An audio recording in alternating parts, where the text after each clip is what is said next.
Magazin Outdoor.ro vă prezintă briceagul Victorinox Spartan culoare roșu transparent. În interior avem briceagul, cât și instrucțiuni de folosire pentru acesta. Printre unelte avem următoarele: o lamă de cuții mai mică,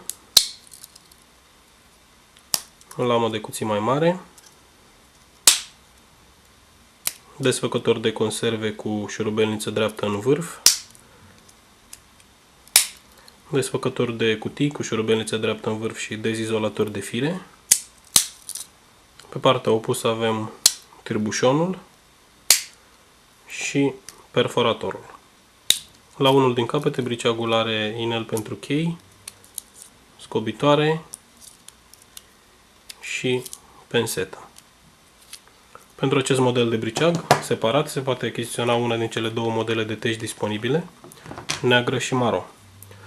Prima este cea neagră, are codul de produs 4.0520.3, este confecționată din piele, se închide cu scai și se poate atașa la curea.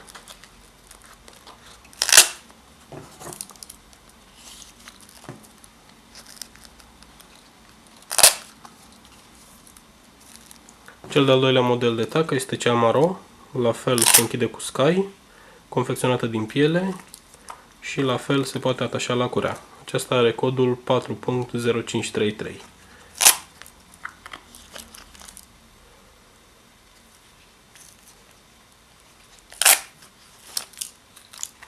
Acesta este briceagul Victorinox Spartan culoare roșu transparent, ce se poate achiziționa de la magazin Outdoor.ro.